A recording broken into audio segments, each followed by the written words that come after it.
ദേശീയ രാഷ്ട്രീയത്തിൽ ജീവൻ മരണ പോരാട്ടം നടക്കുന്ന 2019-ൽ 20 സീറ്റ് മാത്രമുള്ള കേരളത്തിനും വലിയ പങ്കുണ്ടെന്ന് പ്രധാന 3 മുന്നണികളും സമ്മതിക്കുന്നു. രാജ്യത്തിന്റെ മധ്യ കിഴക്ക് ദേശങ്ങൾ പിടിച്ചെടുക്കിയ ബിജെപിക്ക് ദക്ഷിണേന്ത്യയിലെ സജീവ സാന്നിധ്യമാകാൻ കേരളത്തിലെ വിജയം അനിവാര്യമാണ്. ഇത്തവണ കേരളത്തിലേത് താരപോരാട്ടമാക്കാനാണ് കേരളത്തിലെ പാർട്ടികളെല്ലാം ശ്രമിക്കുന്നത്. അതിൽ ഏറ്റവും കൂടുതൽ ഉയർന്നു കേൾക്കുന്ന പേരാണ് മോഹൻലാൽ. കുറേക്കാലമായി ഉയർന്ന ചോദ്യമാണ് നടൻ മോഹൻലാൽ മത്സരിക്കുമോ എന്നത്. ഒപ്പം മമ്മൂട്ടിയുടെയും സുരേഷ് ഗോപിയുടെയും പേരുണ്ട്. മമ്മൂട്ടി, മോഹൻലാൽ, സുരേഷ് ഗോപി എന്നീ താരങ്ങളുടെ പേരുകൾ ഒരേ തിരഞ്ഞെടുപ്പിൽ ഉയരുന്നത് ആദ്യമായാണ്. മമ്മൂട്ടിയെ എറണാകുളം സീറ്റിൽ LDF-ഉം മോഹൻലാലിനെ തിരുവനന്തപുരത്ത് BJP-യും സ്ഥാനാർത്ഥികളാക്കുമെന്നാണ് കൊണ്ടുപിടിച്ച പ്രചരണം. ആലോചനയിൽ പോലും രാഷ്ട്രീയ മത്സരമില്ലെന്ന് 2 സൂപ്പർ സ്റ്റാറുകളും പറഞ്ഞെങ്കിലും ലാലിനെ വിട്ടുകൊടുക്കാനില്ലെന്ന മട്ടിലാണ് BJP. ലാലിനോട് മത്സരിക്കാൻ അഭ്യർത്ഥിച്ചിട്ടുണ്ടെന്നും നിർബന്ധിക്കുന്നുണ്ടെന്നും കേരളത്തിലെ ഏക BJP MLA O രാജഗോപാൽ വെളിപ്പെടുത്തിയിരുന്നു. രാഷ്ട്രീയ സ്ഥാനാർത്ഥിയാകാൻ സമ്മതം മൂളാത്ത ലാലിനെ ജനകീയ മുന്നണി സ്ഥാനാർത്ഥിയാക്കാനാണ് RSSന്റെ പുതിയ തന്ത്രം. തിരുവനന്തപുരം ലോക്സഭാ മണ്ഡലത്തിലെ പ്രമുഖരെ ഉൾപ്പെടുത്തിയാണ് മുന്നണി ഉണ്ടാക്കുക.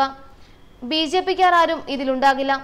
സംവിധായകൻ പ്രിയദർശൻ, നിർമ്മാതാവ് സുരേഷ് കുമാർ തുടങ്ങിയവർ ഉൾപ്പെട്ട ജനകീയ മുന്നണിയാണെങ്കിൽ എല്ലാ മതവിഭാഗക്കാരുടെയും വോട്ട് നേടാനാകുമെന്നും പറയപ്പെടുന്നു.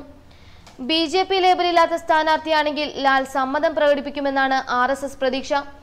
ജനകീയ മുന്നണി രൂപീകരിക്കാൻ തിരുവനന്തപുരത്തെ പല പ്രമുഖരെയും RSS സമീപിച്ചു. ക്രൈസ്തവ മത മേലധ്യക്ഷന്മാരെയും കമ്മിറ്റിയിൽ ഉൾപ്പെടുത്തും.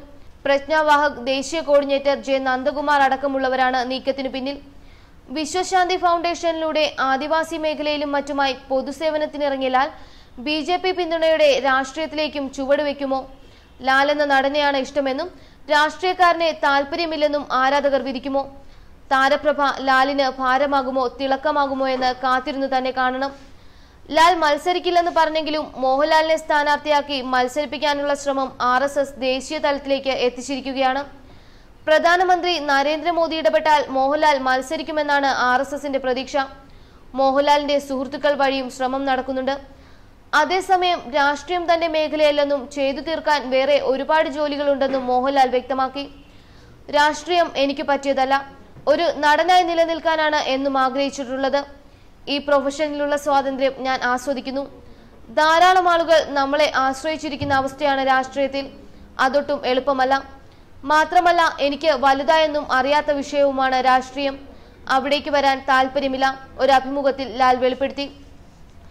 കഴിഞ്ഞ സെപ്റ്റംബറിൽ ജന്മാഷ്ടമി നാളിൽ തന്റെ അച്ഛനമ്മമാരുടെ പേരിലുള്ള വിശ്വശാന്തി ഫൗണ്ടേഷന്റെ കാര്യങ്ങൾ ചർച്ച ചെയ്യാൻ മോഹൻലാൽ പ്രധാനമന്ത്രി നരേന്ദ്രമോദിയുമായി കൂടിക്കാഴ്ച നടത്തിയതോടെയാണ് മോഹൻലാൽ രാഷ്ട്രീയത്തിലേക്ക് എന്ന തരത്തിലുള്ള അഭ്യൂഹങ്ങൾ ശക്തമായത്. മോഹൻലാലുമായി കൂടിക്കാഴ്ച നടത്തിയ വിവരം നരേന്ദ്രമോദി ട്വീറ്റ് ചെയ്യുകയും ചെയ്തിരുന്നു. ലോക്സഭാ തിരഞ്ഞെടുപ്പിന്റെ സ്ഥാനാർത്ഥി ചർച്ചകൾ ചൂടുപിടിച്ചിരിക്കുന്ന സാഹചര്യത്തിൽ മമ്മൂട്ടിയും മഞ്ജു വാര്യരുമെല്ലാം മത്സരിക്കുമെന്നും അഭ്യൂഹങ്ങൾ ഉണ്ടായിരുന്നു. എന്നാൽ പിന്നീട് താരങ്ങളെല്ലാം രംഗത്ത് വന്ന് അവരുടെ നിലപാടുകൾ വ്യക്തമാക്കുകയായിരുന്നു. മഞ്ജു വാര്യർ കോൺഗ്രസിനൊപ്പം ചേർന്ന് പ്രവർത്തിക്കുമെന്നായിരുന്നു അഭ്യൂഹങ്ങൾ ഉയർന്നത്. എന്നാൽ നിലവിൽ കേരളത്തിലെ പ്രമുഖ താരങ്ങളാരും മത്സരത്തിനില്ല എന്നാണ് കണക്കാക്കപ്പെടുന്നത്. ന്യൂസ് ഡെസ്ക് മലയാളി വാർത്ത.